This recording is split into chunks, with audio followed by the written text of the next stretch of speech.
Hola, hola, ¿cómo están amigos del Geronto Javier? Espero que estén muy bien. Acá estamos instalando algo nuevo, estamos haciendo mejoras, así que eso, espero que estén muy bien ahí en sus casas, con un poquito de frío, me imagino. Por lo menos en Valparaíso ha hecho harto frío. Y bueno, empezamos un nuevo programa, vamos a seguir a hablar con María Fernanda desde nuestra vecina de Cordillera, ¿sí? Desde Argentina. Y vamos a estar hablando sobre el tema del Parkinson, ¿sí? Así que ya empezamos a mandarle saludos a la gente que nos sigue. Teo.mayores, bienvenida, estimada, a nuestro programa. Vamos a esperar a que nuestra invitada se conecte. Hoy día vamos a estar hablando sobre el tema del Parkinson, enfermedad del Parkinson, cómo trabajar con las personas que tienen Parkinson, no necesariamente personas mayores, y con qué tienen que hacer los cuidadores, etcétera, ¿sí? Así que por ahí se nos va conectando nuestra invitada.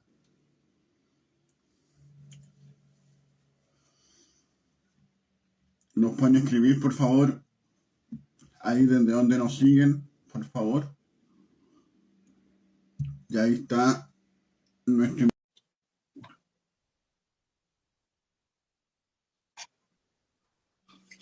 cualquier momento ingresa nuestra invitada. Ahí está, ¿cómo estamos, María Fernanda? ¿Qué tal? ¿Cómo te va? Bien, bien, ¿y a ti? Bien, con un poco de frío en Buenos Aires, pero entera. Claro, claro. ¿Ha llovido? ¿Ha estado difícil el clima o no? Todavía no. Lluvia, siempre acá es el fin de semana, así que para mañana se esperan lluvias y el domingo 1 grado de temperatura, así que va a ser fresquito. Perfecto, estoy viendo y tenemos la misma temperatura, 13 grados. Está Así que bien. te entiendo perfectamente. Ahí le damos la bienvenida a la gente que va ingresando, a Juan, a Elías y ahí a toda la gente. Les pedimos que ahí nos escriban de dónde se conectan para saber. Y cualquier duda, pregunta, saquémosle el jugo a María Fernanda, así el día de hoy. Serán Así que bienvenidos. bienvenida María Fernanda a nuestro programa, a nuestro podcast. Vamos a partir por la presentación. ¿Sí? Cuéntanos quién eres tú, por favor, Fernanda, María Fernanda. Bien. Bueno, me dicen Fernando, así que quédate tranquilo. Perfecto. Yo soy licenciada en terapia ocupacional, me recibí hace 27 años. Me dedico a lo que es neuropsicología y neurorehabilitación y estoy trabajando hace 14 años en el Hospital Alejandro Posadas en Buenos Aires, en el sector de Parkinson, donde soy la neuropsicóloga del equipo y soy la coordinadora de las charlas para familiares y pacientes que damos todos los meses. Y también soy parte de Parkinson Argentina, que es un movimiento que se armó, donde damos charlas en distintas provincias. Soy parte de un grupo internacional también que se llama Gift for a Smile, donde damos conferencias todos los años y charlas tratando siempre de concientizar sobre la enfermedad. Perfecto, perfecto, súper bien. Ahí le mandamos un saludo a la gente. Nos habían escrito desde... un segundo que estoy intentando Entonces, leer. Bosque de Montemar. Perfecto, Bosque de Montemar, un gusto, Juan. Gracias, María Fernanda. Estamos intentando cosas nuevas, así que tengo el celular un poquito más lejos, pero ahí vamos a ir respondiendo las consultas. Eh, Vale. entonces, trabajas en un hospital con personas, entre ellas con Parkinson, ¿verdad? ¿O tu trabajo es solamente con personas con Parkinson? En el hospital es solamente con personas con trastornos del movimiento. Ahí está, principalmente enfermedad de Parkinson, y después también hay, bueno, atrofia multisistémica, temblor esencial, Huntington. Después en el ámbito privado, bueno, trabajo diferentes cosas, ¿no? Claro. ¿Y siempre te interesó esta temática del Parkinson? ¿Como que te impactó algo o la vida te fue llevando en algún momento, dijiste, va, ahora estoy trabajando con Parkinson? A ver, siempre me interesó porque por mi carrera de base siempre me gusta esto de que tratar de hacer la vida más fácil. ¿Sí? Creo que la terapia ocupacional, para resumir mucho lo que es la carrera, busca que la persona sea independiente y cuando hay una dificultad simplificar los pasos. Claro. Y en principio trabajé muchos años en Alzheimer, trabajé 12 años, 13 años en Alzheimer, fui presidenta de Alzheimer, vicepresidenta de Alzheimer Argentina, y después me pasé al bando de enfrente, a que es el Parkinson, hace muchos años, primero por casualidad, y después me apasioné. Ya, Esa perfecto. es mi parte. Y ahorita con el tema del Parkinson trabajando en esto. Nos Sí. saluda Teo Punto Mayores, que es De desde Santa Santa Fe, Fe. Argentina, así que le mandamos muchos saludos. Hermosa provincia, tengo grandes amigos en Rosario, Santa Fe. Qué bueno, qué bueno. Bueno, vamos de lleno entonces a la temática, María Fernanda. Soy toda Eh, tuya. cuando, cuando una persona, un cuidador, una cuidadora, Mm. eh, empieza a hablar contigo y antes de que aparezca el Parkinson, empieza a decirte ciertas cosas y tú dices, ah, esto posiblemente sea un Parkinson en un futuro. ¿Cuáles son como las señales previas a que una persona le dé Parkinson? ¿Cómo tú lo puedes detectar? A ver, primero pedir perdón porque tengo dos gatas que se van a cruzar, estoy intentando que no lo No te hagan, pero preocupes, pido perdón por no te eso. preocupes. A ver, en realidad el Parkinson se detecta una vez que aparecen o la rigidez o el temblor, o sea, cuando aparecen los síntomas motores. Ya, Hay síntomas que son previos a la enfermedad no, perdón, a los síntomas motores, por ejemplo, hiposmia, o sea, disminución del olfato, constipación, depresión, sueños vívidos, que se llama RBD, ¿sí? Pero no porque uno los tenga va a tener Parkinson. El diagnóstico es clínico, ¿sí? Lo tiene que hacer un médico neurólogo, idealmente especialista en trastorno de movimiento, como para llegar más rápido al diagnóstico, y aparece a partir o del temblor o de la rigidez. No hay algo previo que te pueda avisar. Al día de hoy, por lo menos, no hay. ¿Sí? Más allá de que pueda haber algo genético, pero es un porcentaje muy bajo, y tampoco, porque uno tenga el gen, lo va a desarrollar. perfecto. ¿Y la rigidez o este tema del temblor? Me imagino que sea como primero en los brazos o en las piernas o va a variar, No, depende de la persona. no, generalmente es unilateral, o sea, afecta a un hemiscuerpo más que otro. ¿Sí? No sé, Ya, te puede afectar en mi cuerpo derecho y después, a medida que avanza la enfermedad, también afecta el otro de mi cuerpo, pero siempre hay uno que está más afectado que el otro. ya, Pero bueno, bueno, empieza la persona a caminar y, por ejemplo, normalmente vos cuando caminás balanceás los brazos. claro. El paciente que tiene Parkinson, vos te vas a dar cuenta que un brazo lo balancea y el otro no, o lo balancea menos. Y es algo clásico de la marcha, ese vos te das cuenta. Buenísimo, buenísimo. Mira acá Juan Espinosa, chef, nos dice, tengo una prima aquí en Chile con Parkinson rígido. Desde las caderas a sus piernas está rígida y ya no se puede tener en pie y quedó postrada. Ahora ya está en un hogar de cuidado.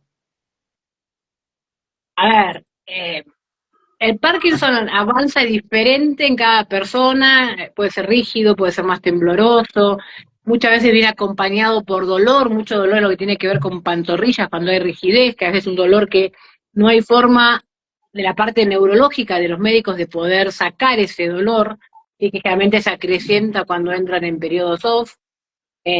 No todos los pacientes terminan en una situación así de estar postrados. Hay pacientes que tenemos del hospital con 20 años de evolución, con todos los trastornos de marcha que pueden tener, pero siguen deambulando, a veces con un bastón, Ya, ¿sí? Y también tenemos pacientes que tienen poco tiempo de evolución y sin embargo tienen muchos más trastornos motores y terminan en silla de ruedas, por ejemplo. ¿Sí? Eso es muy... el Parkinson no es lineal para todas las personas. ya. Eso es súper importante porque a veces uno puede decir, por ejemplo, yo tengo un primo, como en el caso de Juan, sí, yo tengo un primo que le dio esto, una prima que le dio esto, entonces va a ser así, y uno empieza a sacar conclusiones, pero Mm. no es siempre así, ¿sí? No, cada persona es única en la manifestación, en la evolución, hay que ver también a qué edad arrancó, cómo responde a las medicaciones, qué tipo de vida tiene, hay muchos Perfecto. factores. Y cuando vamos a ir avanzando, sí, cuando ya se le detecta el Parkinson, ¿qué es lo Sí. que tú haces como terapeuta ocupacional, como neuropsicóloga? ¿Cómo trabajas con el Parkinson? ¿Qué se puede hacer? A ver, como terapista ocupacional, generalmente lo que uno hace es evaluar, ¿sí?, si el paciente necesita algún tipo de acondicionamiento en el hogar, ¿sí? No sé, lo que tiene que ver con prevención de accidentes, algo que es muy simple, que todos deberíamos tener, la mayoría no lo tiene, como un antideslizante dentro de la bañera, una barra en la bañera, ver el tema de asistencia en cuanto a vestimenta, si hace falta hacer alguna modificación o no.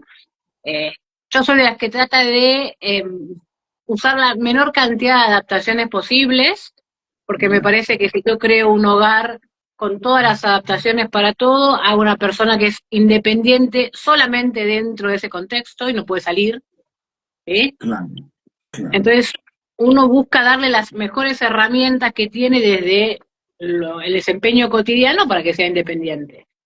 Después está la parte de estimulación cognitiva, ¿sí? Uno puede hacer Disculpa, estimulación, sí. sí, disculpa, Fernanda, para aprovecharte ¿Eh? bien, este tema de la ropa, de la vestimenta, hablas como Sí. acerca de los botones, o no me imagino. Ah, Mira, hay veces que puede haber pacientes que usan, no sé, camisas con botones muy chicos, no sé, bueno, o que use con botones más grandes, o que use chombas, o que use ya, remeras.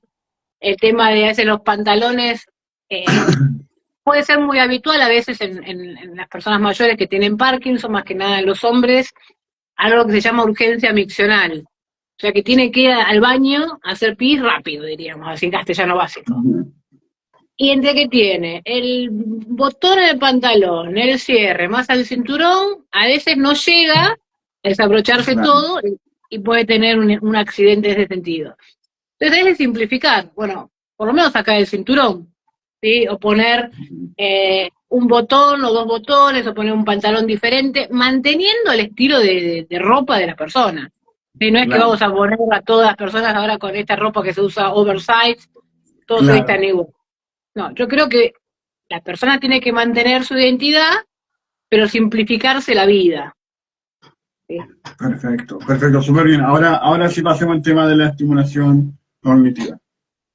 Bueno, la estimulación cognitiva puede ser o para prevención, ¿sí? O sea, no hace falta que tengan problema, sino para estar activo, porque hay algo que se da, que es la lentificación. De la misma manera que hay una lentificación motora, hay una lentificación cognitiva, que sea normalmente. ¿Sí? Entonces, Ya, uno puede hacer una pregunta y hasta que hay una respuesta hay como un delay. Entonces, hay que darle tiempo a que responda. Entonces, uno puede hacer una estimulación cognitiva que sea justamente eso, estimular. En algunos casos uno puede hacer rehabilitación, ¿sí? Cuando aparece alguna dificultad, yo soy lo que hace las evaluaciones cognitivas, o sea, hago una evaluación, un perfil cognitivo, veo que hay algo que está alterado o que no está funcionando como tiene que funcionar, y bueno, hacemos estimulación para ver si lo podemos mejorar o si no mantener, tratar de que no avance, ¿sí? claro, Voy a aclarar algo por las dudas. Parkinson no es sinónimo de deterioro cognitivo. ya, Por las Vamos a aclarar eso para que no todo el mundo piense que si tengo Parkinson va a tener deterioro cognitivo. No son sinónimos. Se puede dar, pero no son sinónimos. y el Parkinson, como lo hablamos al principio, el tema de las señales, cuando se pone muy rígido o cuando empiezan a temblar, eh, claro, empieza por ahí, pero después afecta a toda la persona, ¿no? Mira, a ver, tenés desde lo motor, lo que tiene que dijimos antes, temblor o rigidez, ahí el neurólogo le va a hacer toda una evaluación, porque sigo diciendo que el diagnóstico es clínico, no hace falta hacerse una tomografía, una resonancia u otro estudio, ¿sí? Y ahí lo que el médico le va a dar es una medicación. Algunos Ya, arrancan directamente por la levodopa, que es la medicación que es la que te va a acompañar toda la vida, Algunos prefieren arrancar por otros medicamentos primero, puede ser pramipexol, por ejemplo, ¿sí? Y ahí se ve si ese trastorno de movimiento mejora. O sea, si la rigidez mejora, el sin temblor mejora. Después, Ya, controles que se hacen cada 3, 4, 5, 6 meses, depende de la evolución del paciente, no hace falta que sean todos los meses. Ahí el médico va ajustando esa medicación según las características de cada paciente. ya, perfecto. Hay varios comentarios, hay comentarios súper buenos de Juan, que el que tiene la prima ahí en el hogar. Sí, Dice, sí, es la única en la familia, ¿sí? Que era lo que hablábamos de que no es hereditario, genético, perfecto. Está con cuidadoras y todo se realiza en una silla especial. Perfecto, Juan. Y, claro, sí, y dice, sí, ella usa pañales y sabanillas en la cama con cubre colchón.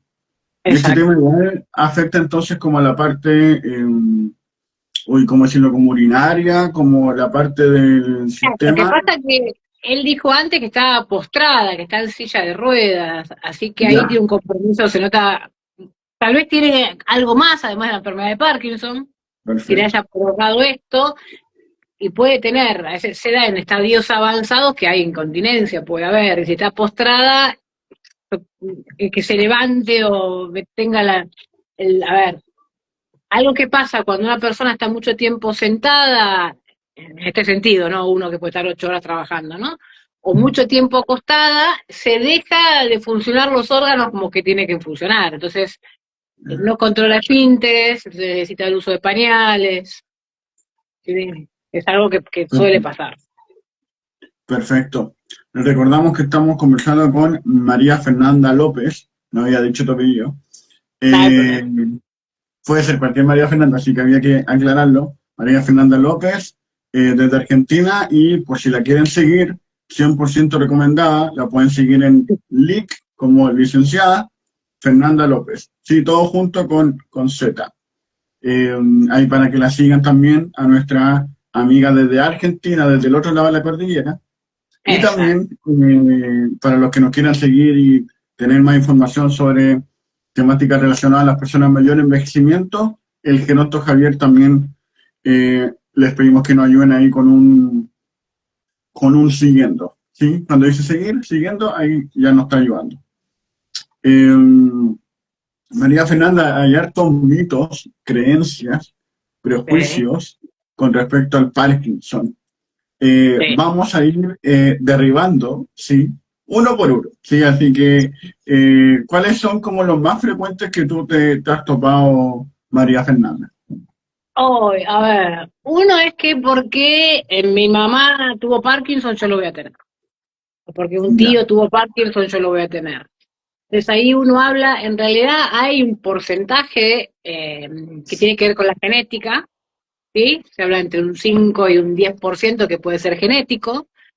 Yo, por ejemplo, en el hospital participo de un protocolo que es internacional que se llama LARGE PD, LARGE PD, se lo pueden buscar ahí en internet, está la información que lo maneja, lo coordina Ignacio Mata, y yo hasta ahora vi 303 pacientes, porque hoy es el día que hago las evaluaciones. Eh, genéticos, o sea, que habíamos visto en el árbol genealógico cuando uno arma que haya otro familiar con la misma enfermedad, hasta ahora me tocaron dos. wow, y viste 303. Por eso, digo, me acuerdo perfecto porque yo lo hago martes y viernes. Y en el árbol genealógico que uno llega hasta pasados los abuelos, eh, no hay otro familiar. Entonces, el mito es ese, de que si lo tuvo un familiar, yo lo voy a tener. Y la realidad es que no, estoy pensando de los que yo conozco hasta ahora, tengo, bueno, estos dos pacientes que aparecieron en el protocolo y conozco dos familias más, nada Ya, más. Después es ya, no es esporádico, genético, perfecto. ¿sí? Después otro mito es que porque tengo Parkinson voy a tener demencia. Porque si apuntamos, apuntamos alto, no vamos a decir problema de memoria, vamos a apuntar a demencia. Y Claro, tampoco, ¿sí? no, no, no valdrá nunca, porque claro, tú me comentabas de que te pasaste la vereda al frente, entonces uno podría decir, son como primos hermanos, como que van juntos, pero no, nunca, no se relacionan. A ver, no, una cosa es un Alzheimer, una demencia tipo Alzheimer, y otra cosa que vos sí podés tener en el Parkinson, demencia por Parkinson. Ya, ¿Sí? Pero el porcentaje es alrededor de un 30% de los pacientes que pueden desarrollar demencia. O sea que tenés un ya, 70% que no. claro. ¿Sí? Súper importante, súper bueno. Claro. Y disculpe, entonces, la persona con Parkinson puede tener demencia y la persona, o no, puede, no Sí, sí puedes necesariamente. tener, pero hay un porcentaje de alrededor del 30%, no más que eso. No es que porque tengas Parkinson te vas a tener demencia. Y al revés, o sea, porque tenga demencia puede tener Parkinson, tampoco está relacionado. Sí. A ver, puedes tener, hay personas que tienen la mala suerte, por así decirlo, de que tienen Parkinson y desarrollan Alzheimer. Claro. Es un porcentaje muy bajo. Muchas veces lo que aparece son parkinsonismos, que no es Parkinson. O sea, ¿Ya vos qué tenés, dice? claro, vos tenés, a ver, el Parkinson en realidad se engloba dentro de lo que se llaman parkinsonismos. Ahí tenés la enfermedad de Parkinson, temblor esencial, enfermedad de Huntington, atrofia multisistémica, demencia córtico-basal, ¿sí?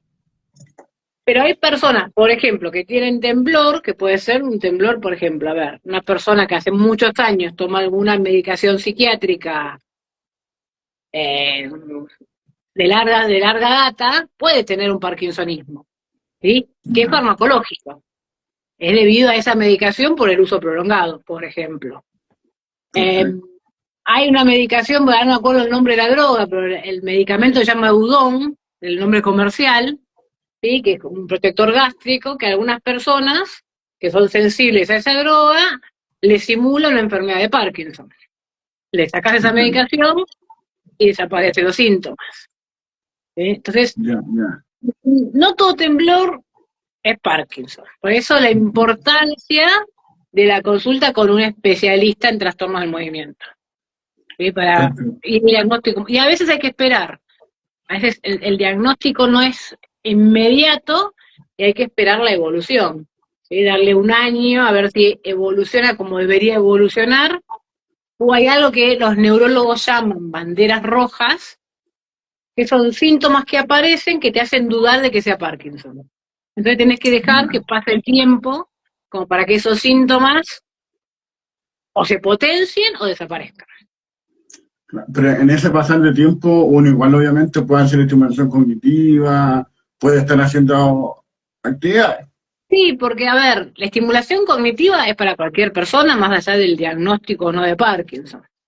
Lo que uno, yo siempre hablo desde mi libro, ¿no? Lo que yo siempre recomiendo a todas las personas es que estén activos, tengan Parkinson, no tengan Parkinson, sean en envejecimiento saludable o tengan alguna patología. El estar activo socialmente, el estar activo haciendo ejercicios de estimulación, manteniendo un cerebro lo más ágil que se pueda, también es calidad de vida, ¿sí? Se llama cuidar nuestra salud cerebral, y eso es fundamental. Súper, súper interesante, súper, muy, muy aclaratoria todo, María Fernanda.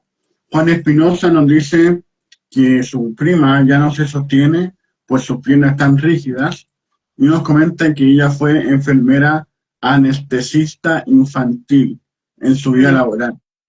Entonces, igual me imagino que, claro, o sea, atendiendo personas, niños, en un ambiente, imaginemos urgencia, pues, imaginemos, ¿sí?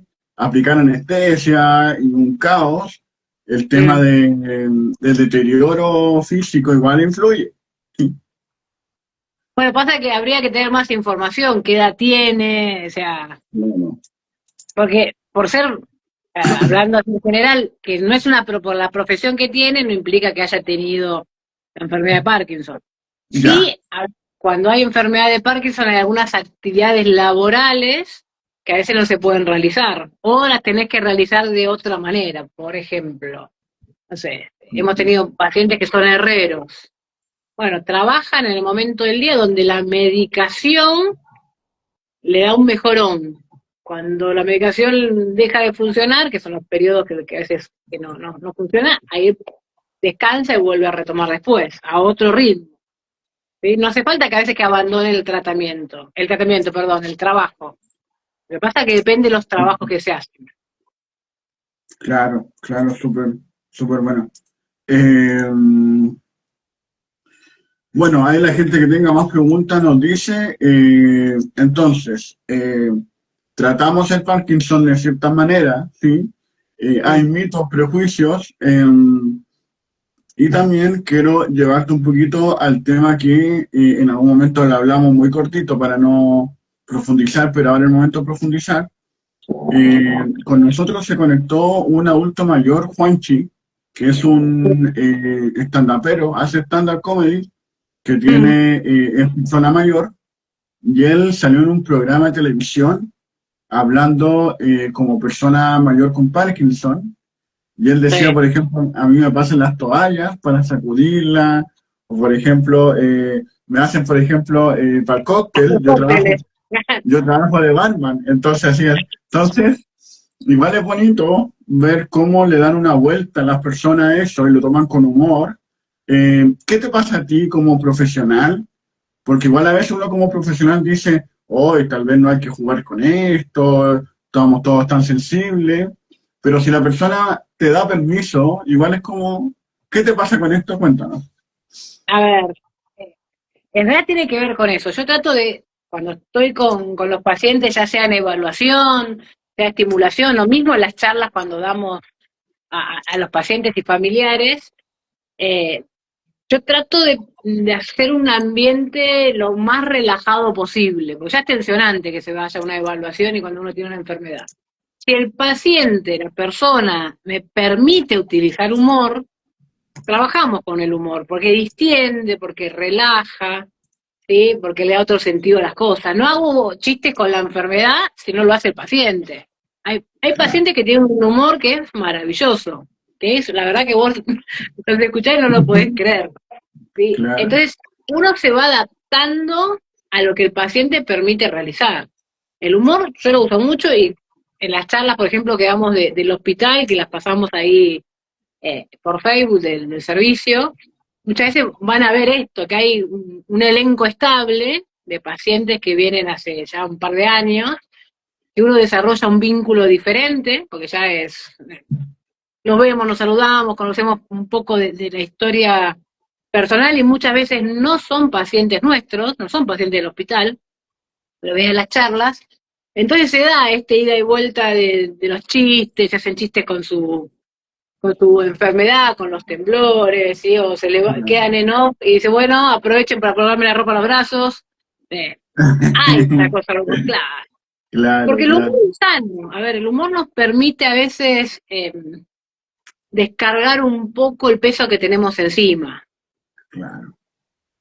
Sí, no, súper, qué bueno escucharlo de una profesional también, porque a veces esto como que se mira menos igual en los profesionales, es como que, no, si yo me río voy a ser tal vez peor profesional, pero no hay que ser tan grave, sí, no hay que ser tan grave.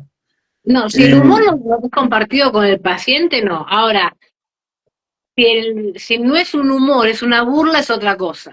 claro, claro, claramente.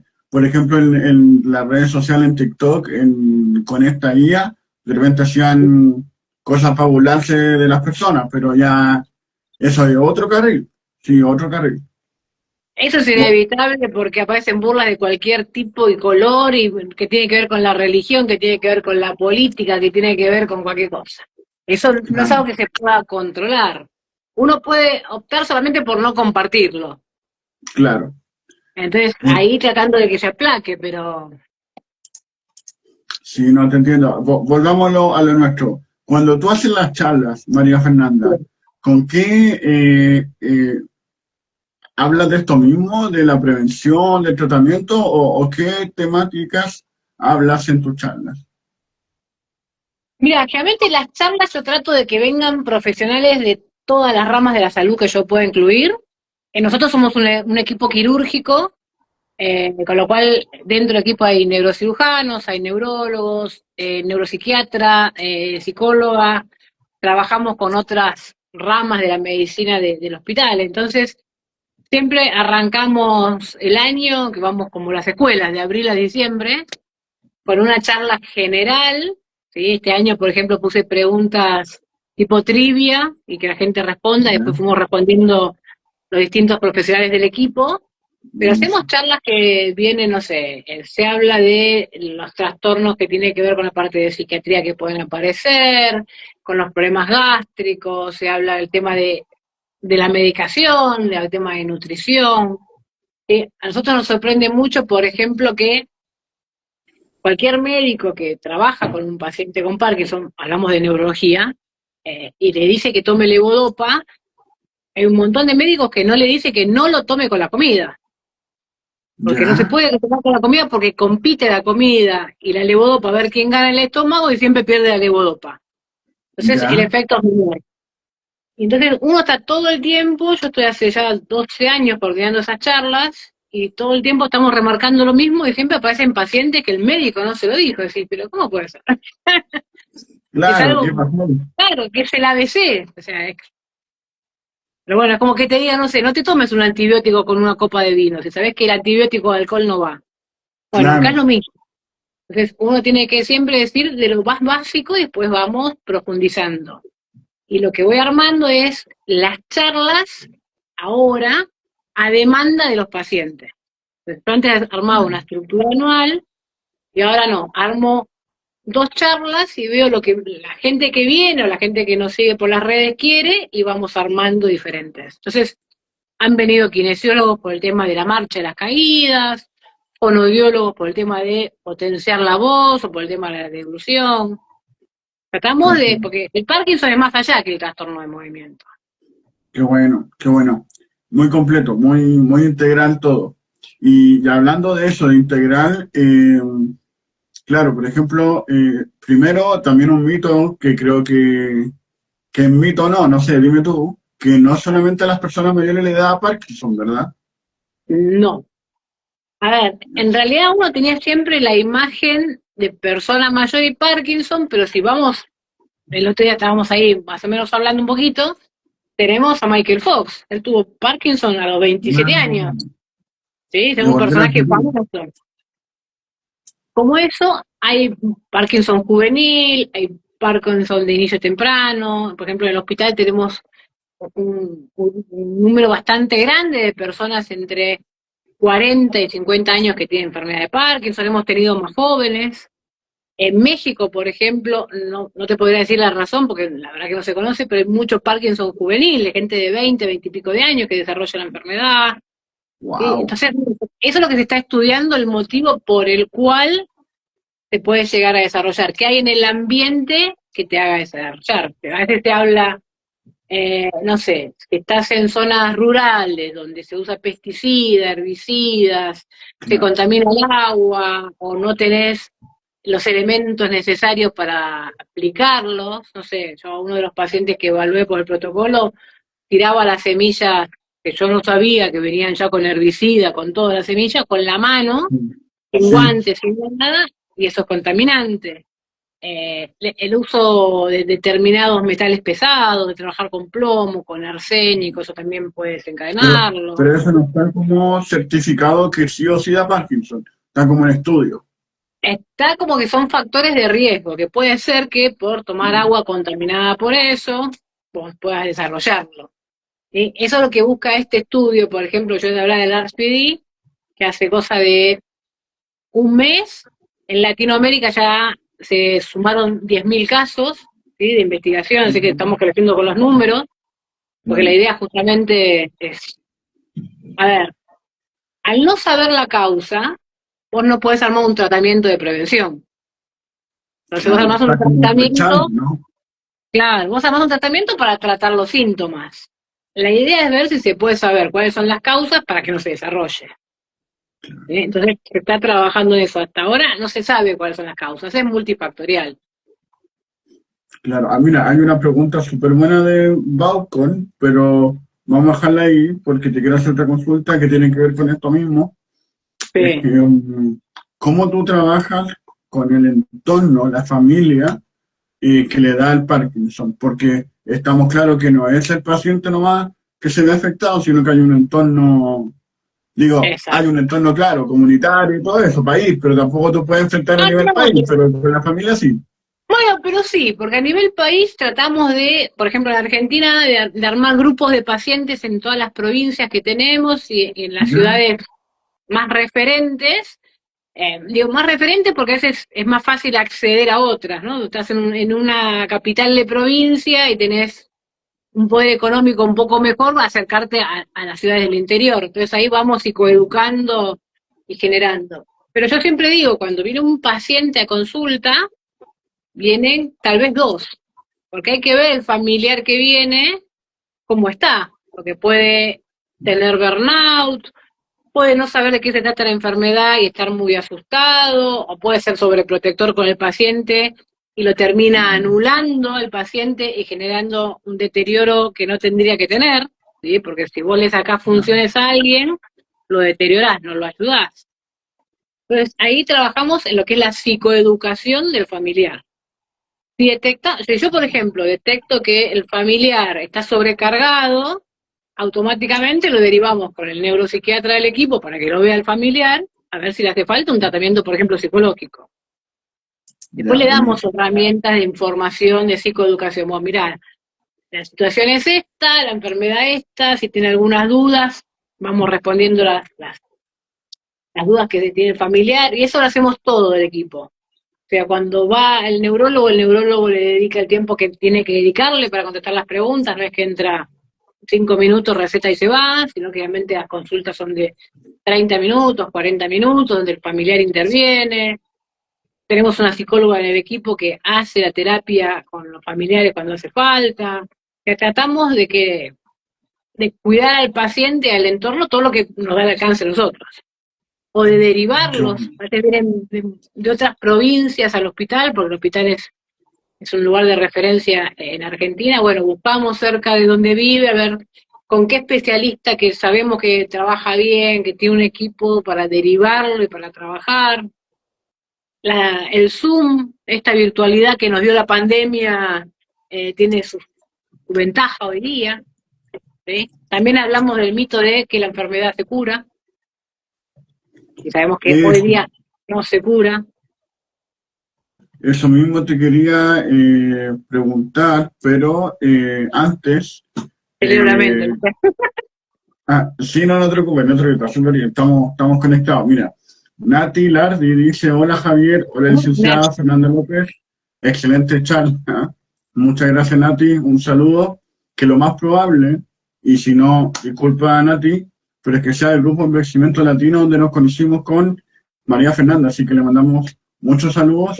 Y Nati, Nati si aún Lardi, está en... te voy a decir quién es. Nati Lardi es parte, a ver, no es parte del servicio del hospital, pero es parte del servicio del hospital. Ella ¿Cómo vino como conversar? colaboradora, claro, porque ella tiene la mamá que tiene la enfermedad. Hace muchos años que nos acompaña, en un momento era la fotógrafa de las charlas. Con Nati participamos activamente en otros grupos, en la Red Argentina de Parkinson, en Parkinson Argentina. Ella es un familiar que se preocupa mucho por ayudar a otros. Así Buenísimo. que Hay un Nati, saludo, Nati, muchas gracias. Eh, Ahora sí vamos con la pregunta de Baucón. Esperemos que no te haya sido. Sí. Puede referirse a la estimulación eléctrica transcraneal en sí. Parkinson. Y después te hago la otra pregunta que habla del uso de la levodopa. Pero primero vámonos Ah, a en este realidad tema la eléctrico. estimulación es estimulación magnética transcraneal.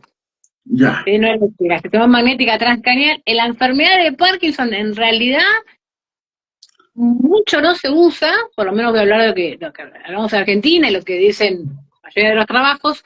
A veces tiene un efecto sobre la depresión que puede aparecer en la enfermedad de Parkinson, pero el efecto que tiene no es muy duradero. ya. Desde que terminás y después puede que a los 4 meses, 5 meses, 6 meses vuelvan a aparecer los síntomas. Lo más efectivo para el control de síntomas es la levodopa, ¿sí? Que es la La levodopa medicación. es un medicamento. Claro, la medicación, la levodopa es una droga que es en realidad, el cerebro deja de producirla, ¿sí? Y cuando aparecen los síntomas motores, vos ya perdiste el 80%, el 70% de la capacidad de producirla por tu organismo, diríamos. Entonces, lo que haces con la levodopa, que por ejemplo en Chile hay una marca que se llama Prolopa, el nombre comercial, ¿sí? Acá tenés, no sé, Madopar, Levocar, eh, y lo que hace esa medicación es darle esa levodopa que le falta al paciente para que pueda controlar los movimientos. Entonces el médico se la va a dar como considere que necesita, la cantidad puede ser una pastilla entera, un cuarto, media, ¿sí? Y cada X intervalo de tiempo, como para que el paciente tenga, acá siempre se habla como que fuese nafta. La nafta es suficiente para llegar a la otra toma. Entonces puede ser cada 4 horas, cada 5 horas, cada 3, cada 2, ¿sí? Para que el paciente no entre en los periodos off. Los periodos off son cuando tenés más temblores o más rigidez. Pero y la levodopa llega al término, por ejemplo, que tú no tengas temblores, no tengas rigidez, o lo disminuye solamente. Mira, hay momentos en la enfermedad que lo saca, o sea que no tenés ni la rigidez ni el temblor hasta que se acaba el efecto y vuelven a tenerlos. Y hay veces en la evolución de la enfermedad lo que hace es disminuir, no quitarlos totalmente. Ya. Y ahí a veces puede que el médico le sume otra medicación como para potenciar o para aplicar, porque a veces también puede generar disquinesia después de muchos años. Entonces le dan otra medicación para contrarrestar la disquinesia. Perfecto. Delante también cuando va Hay ocurriendo. Nati Lar dice casi parte, porque es parte del hospital Nati, pero bueno, es... Claro, eres parte, eres parte. Si María Fernanda dice que eres parte, yo le creo. Cosa que oficialmente no, pero informalmente es parte. Cuando habla de la estimulación eléctrica transcraneal, ¿nos puede Sí. explicar un poquito cómo funciona esto? Porque claro, el nombre suena como tan eh, Mira, ciencia generalmente, ficción, como que uno abre claro, el cerebro, te coloca en carga. Cuéntanos un no. poco. A ver, no es algo que hagamos en el hospital. Generalmente lo que te hacen es, o te ponen un casco, ¿sí? Donde van haciendo estimulación sin abrirte el cerebro, sin nada, ¿sí? Tratando de guiar con unas bobinas, una electricidad al núcleo donde podés contrarrestar algún síntoma. ¿Sí? Pero Ya, no es invasivo. Después tenés la ya. cirugía, ¿sí? O tenés el HIFU. ¿Y tú has trabajado con eso también o no? En el hospital trabajamos con lo que es la cirugía. ¿Y Mi cómo equipo eso? ¿En qué consiste? mira, a ver, para empezar, voy a ir todos los mitos. Primero, la cirugía no cura la enfermedad, sí es paliativa, sí mejora los síntomas en un porcentaje de pacientes. ¿Sí? Realmente se habla de que entre un 5 y un 10% de los pacientes con enfermedad de Parkinson se pueden beneficiar con la cirugía. ¿Por qué? Porque tiene que tener determinadas características. ¿Sí? Tiene que ser respondidor a la levodopa, tiene que tener un diagnóstico certero, enfermedad de Parkinson de por lo menos 5 años, no tiene que tener caídas, no tiene que tener problemas de deglución, ¿sí? Hay todos unos requisitos. ¿La edad está dentro de eso o la edad no influye mucho? Mira, en un momento había un límite de edad que se decía 70 años. Después de ese límite de edad se corrió Chao. porque, Ujú. claro, se dio cuenta que no afectaba. Un requisito, por ejemplo, es no tener demencia, Ya. ¿sí? Pero bueno, y lo que quisiera saber, hay dos tipos de cirugías, en las dos es lo mismo, se hace se llama trépano, vamos a hablar en castellano más básico, es un agujerito en el cráneo, se saca como si fuese una moneda chiquita del cráneo, y por ahí lo que se hace es, se coloca un electrodo que es finito como un pelo. Entonces tenemos dos cirugías. La ablativa se hace solamente en un lado, ¿sí? O sea, no sé, si vos tenés más compromiso del lado izquierdo, va a ser la del lado derecho, ¿sí? Aunque usé las manos al revés, pero no importa. Sí, no, Eh, pero se entiende, se entiende. bien. Entonces lo que se hace ahí es, según la característica motora del paciente, los síntomas que tiene, te va a ver qué núcleo lo va a beneficiar, si los núcleos de la base. Puede ser el tálamo, el núcleo subtalámico o el globo pálido interno. Al paciente se lo pone en el tomógrafo, se hace una tomografía para ver exactamente cómo tiene ubicado todo dentro de su cabeza, para así decirlo, porque antiguamente hacía con un atlas, con una foto. Ahora no. Entonces, el Uy, qué ingeniero, peinado, ¿no? y bueno, ahí van los resultados antes también. Entonces, Claro. claro, el ingeniero lo que hace es esa imagen, la pone en un software y arma las coordenadas a donde tiene que ir el neurocirujano. ¿Sí? El paciente se pone algo que se llama marco quirúrgico, ¿sí? Que se le engancha a la cabeza. Cuando entra a quirófano, paciente despierto, ¿sí? Primero va a estar dormido por el momento que tienen que hacer el trépano, después el paciente está despierto. Cuando es ablación, como te decía, entra un electrodo según las coordenadas que dice el ingeniero. Y en el momento se ve como el síntoma desaparece. El temblor o la rigidez. Por eso tiene que estar despierto el paciente, para verlo. Entonces, es Pero muy se le lindo. coloca y automáticamente desaparece. Yo he tenido la suerte de entrar a quirófano porque me parecía que uno tenía que ver de qué se trata, porque sé cómo uno explica al paciente. Y vos ves que el paciente, y hay un monitor como si fuese un electrocardiograma, ¿sí? Vos ves Ya, la actividad del cerebro y cuando llega al núcleo, donde es la parte motora, se escucha ruido como si fuese una interferencia de una radio, ya, así, y ahí que llegó a la parte motora. Cuando es ablación se hace una lesión, o sea, se quema un área y el síntoma desaparece. Cuando es lo que se llama la DBS, ¿sí? Lo que se hace son dos agujeros, porque se puede hacer al mismo tiempo, ahí se ponen electrodos y se pone un electrodo en el núcleo también que mejora los síntomas, y después va todo con un cableado por adentro, como fue su marcapasos, y tiene una batería. ya, ya. Entonces el paciente lo que hace es, con esa batería tiene un control y después hay un técnico, ¿sí? De la empresa y con el médico van graduando la intensidad que necesita ese paciente de estimulación para anular el síntoma motor, o la rigidez o el temblor. ¿Sí? Entonces, sigue tomando la medicación, no es que deja de tomarla, la toma tal vez en menor cantidad o más espaciada, pero con el electrodo lo que hace es poder ir regulando la intensidad cuando la enfermedad sigue avanzando, porque la enfermedad sigue avanzando después de la cirugía. Ah, pero espérame. Ellos salen con los cables y todo, después salen a su vida cotidiana. Sí, todo a la vida cotidiana. La internación es una noche, porque obviamente está hablando de una cirugía. ¿Sí? Claro, claro. Entonces, el paciente cuando es ablación sale con un parchecito divino, viene a curaciones, a los 10 días, chau parche y listo. ¿Sí? Ya. ¿Y el Cuando otro? es en la DBS, el paciente lo que hace, el mismo momento que le pone los electrodos, por debajo de la piel todo, se pone los cables de esos electrodos y voy a bajar, permiso, y va a ir acá una batería que se pone a veces detrás del músculo generalmente. ¿Sí? Ya, Como ya. un marcapaso Claro, claro. cardíaco. Entonces, muchas veces se espera una semana por ahí y recién ahí se activa ese electrodo.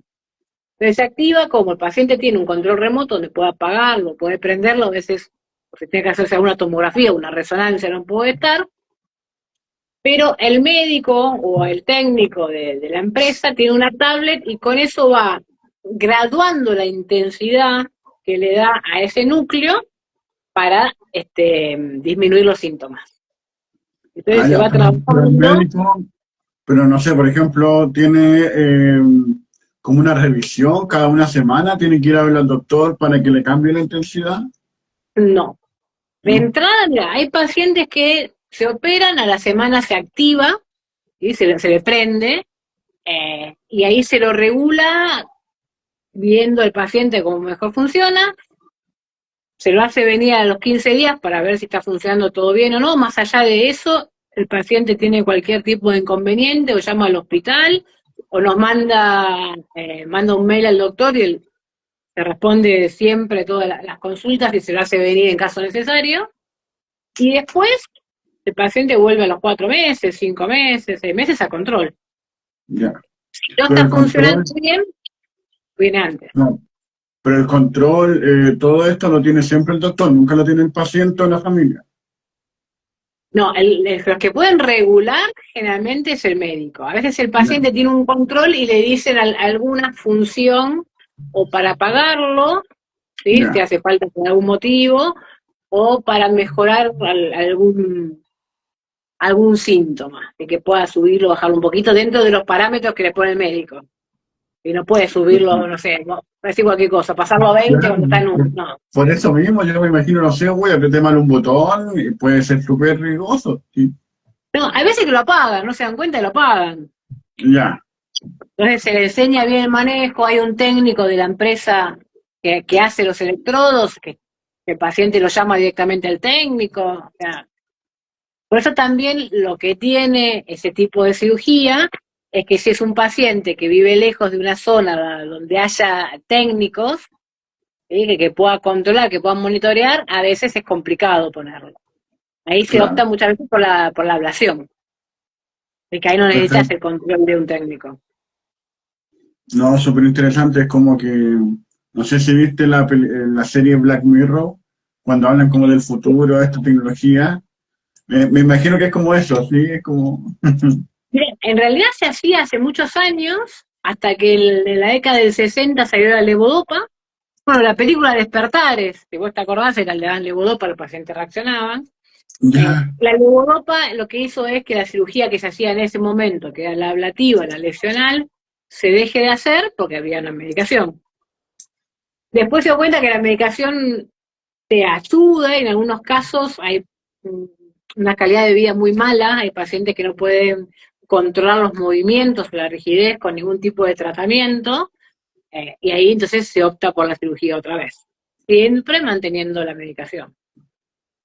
perfecto. Mira, María Fernanda, nos va quedando poco tiempo, más o menos como 15 minutos. El tiempo se ha pasado muy, muy rápido, pero te quería preguntar si te queda algo en el tintero, como que la gente necesite saber, algún dato de utilidad, como para que la gente sepa más sobre esta enfermedad. A ver, siempre que busquen información, porque todos googleamos, busquen información en páginas que sean de fundaciones serias o de centros serios.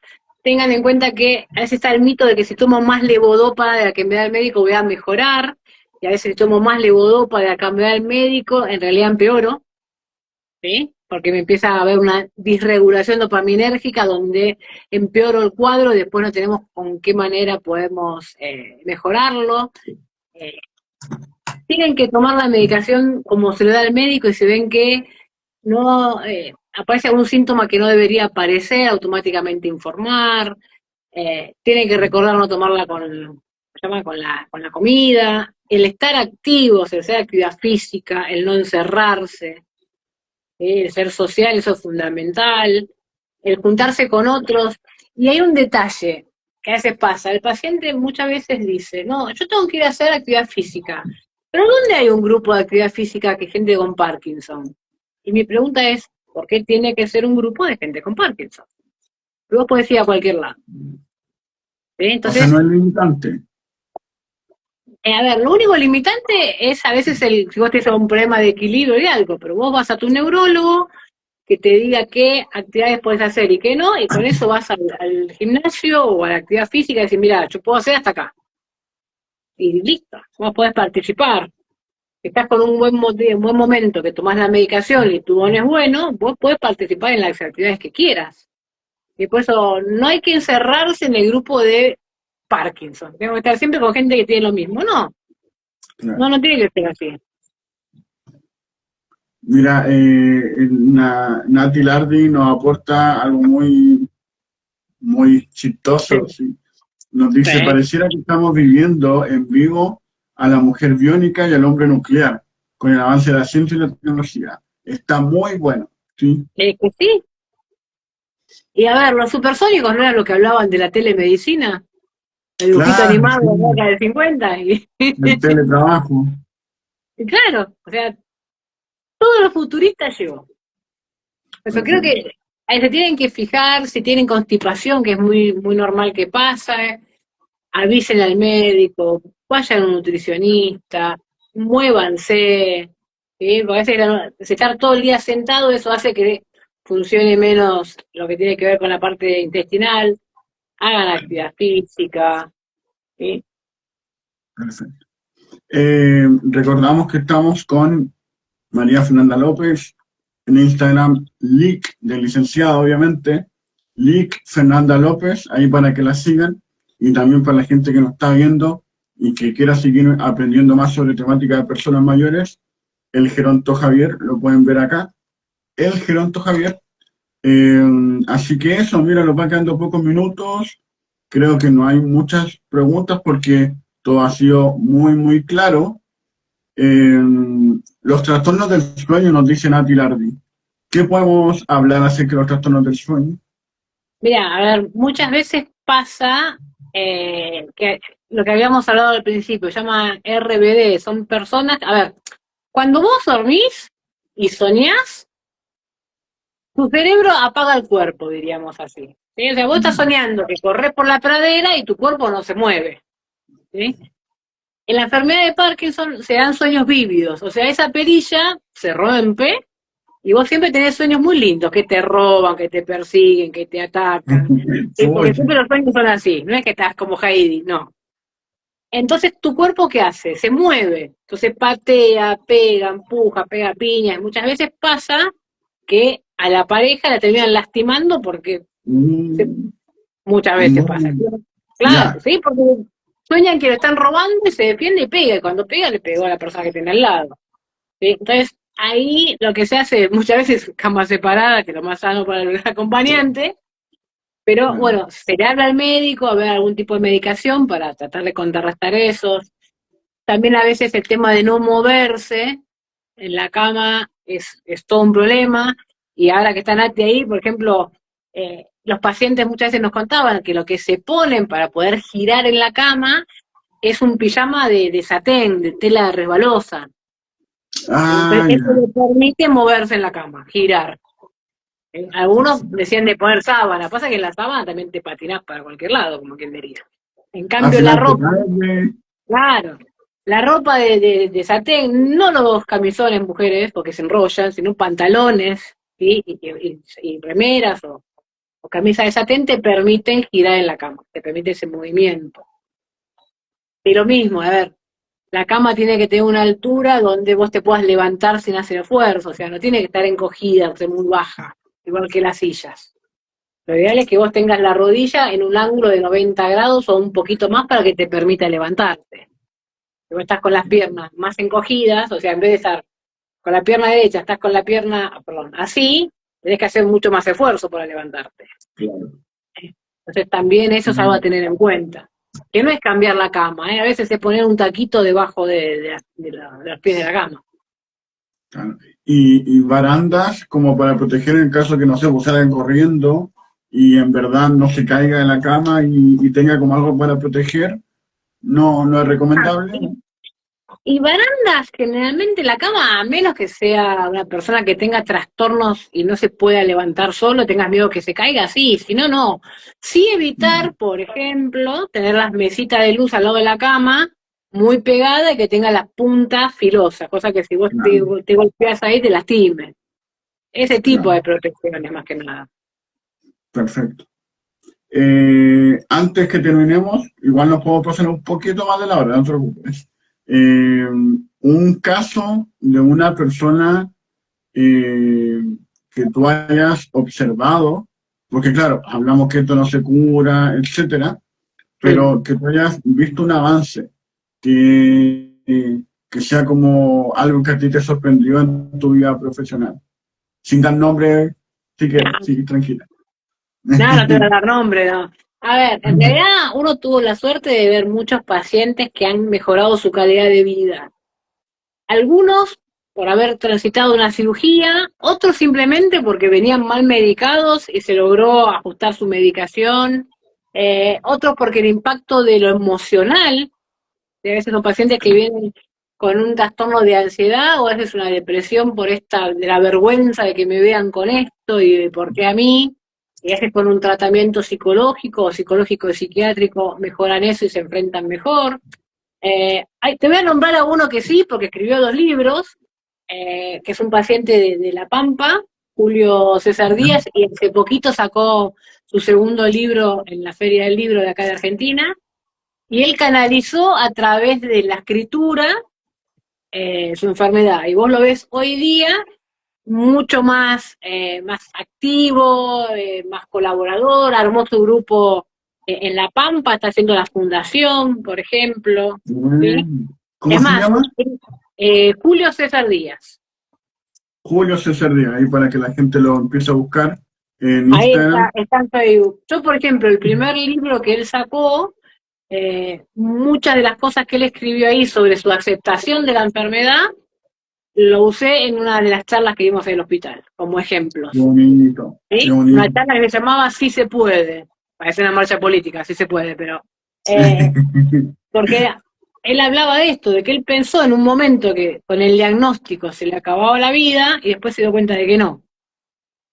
Entonces, Mira qué bueno. es darle herramientas para que afronten. A veces es aceptar la enfermedad y el aceptar la enfermedad te hace libre, diríamos. Y por una vez que la aceptás, decís, bueno, está bien, tengo esto.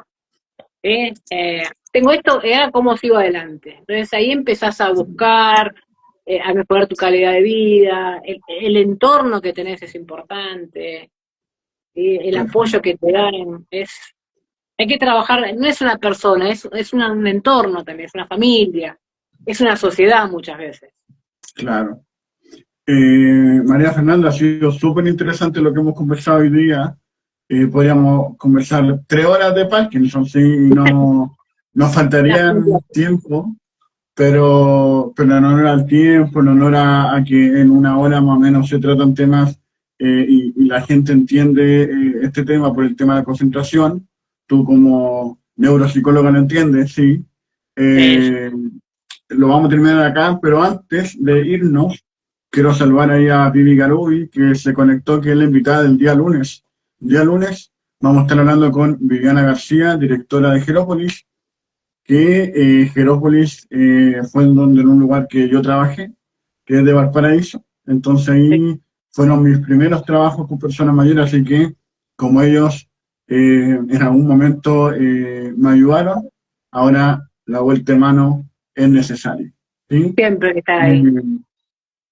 Le mandamos saludos ahí a Natilardi, que se hace presente en Facebook, dice FB Julio Díaz. Claro, ese es el Facebook de que yo tengo que ser escritor, Julio Díaz, en Facebook. Un último mensaje, María Fernanda, para la gente que nos está viendo, profesionales, personas mayores, etcétera. ¿Qué le dirías a esa gente sobre el tema que hemos hablado hoy día del Parkinson? Yo diría que no tengan miedo, que pregunten, que averigüen la enfermedad, que se informen lo que necesitan saber, ¿sí? No es que se lean todo el libro, sino que vayan paso a paso lo que vayan necesitando, que estén activos, que consulten con sus médicos, ¿sí? Que no dejen de vivir su vida por tener una enfermedad. Capaz que tienen que hacer los caminos más lentos, bueno, háganlo más lentos. ¿Sí? Pero tienen que seguir disfrutando de la vida porque el Parkinson, más allá de que no es lindo para nadie tener una enfermedad, sea Parkinson o sea la que sea, no tiene por qué frenarte la vida. Entonces hay que ver la forma de adaptarse a esa realidad y seguir teniendo la mejor calidad de vida que se puede. Que se puede tener buena calidad de vida teniendo enfermedad de Parkinson. Qué bueno, qué bonito, María Fernanda. Bonito también el trabajo que haces tú ahí en el hospital con las personas, con todo el trabajo interdisciplinario, ahí con Nati también. Bueno, esa es otra cosa, el trabajo en equipo en todo es fundamental. Siempre tener un equipo interdisciplinario y que trabajen todos en pos de mejorar la calidad de vida del paciente y no que sean profesionales aislados, que sea un grupo, aunque no trabaje en la misma institución, pero que estén todos coordinados. Perfecto. Ahí también le damos saludos a Juan Espinosa, que también nos estuvo acompañando el día de hoy, hablándonos de su prima. Le mandamos un abrazo también a él. y que si necesita algo también puede escribirnos por interno a Nati Lardi, a todas las personas que nos comentaron, y dejarles invitados a que sigan, por favor, conectados a nosotros. Lic, María Fernanda López, no, perdón, Lic Fernanda López. Exacto. Eh, y también a el Geronto Javier, igual van a quedar acá arriba los perfiles. Le mandamos muchas gracias a la gente, nos dicen gracias por la charla, Nati Lardi, y gracias a toda la gente que nos vio. Esto también está grabado por si acaso. Así que nos despedimos. Un abrazo, María Fernanda. Esperemos que te siga yendo muy bien en tu trabajo. Y cualquier otra colaboración, ayuda, para eso estamos acá conectados. ¿Sí? Muchas gracias por la invitación y fue un placer, Javier, compartir este momento con vos. Gracias, María Fernanda. Muchas gracias, que esté muy bien y que sigan los éxitos ahí con este tema futurista de la cirugía, con la levodopa, con todo. ¿Sí? Dale. Muchas gracias a los que se conectaron. Muchas gracias, buenas noches, dice Baucon. Esperemos haber respondido ahí tu pregunta y no olviden seguirnos, por favor. Sí, gracias, que estén bien. Chao, chao, chao, adiós. Chao, chao.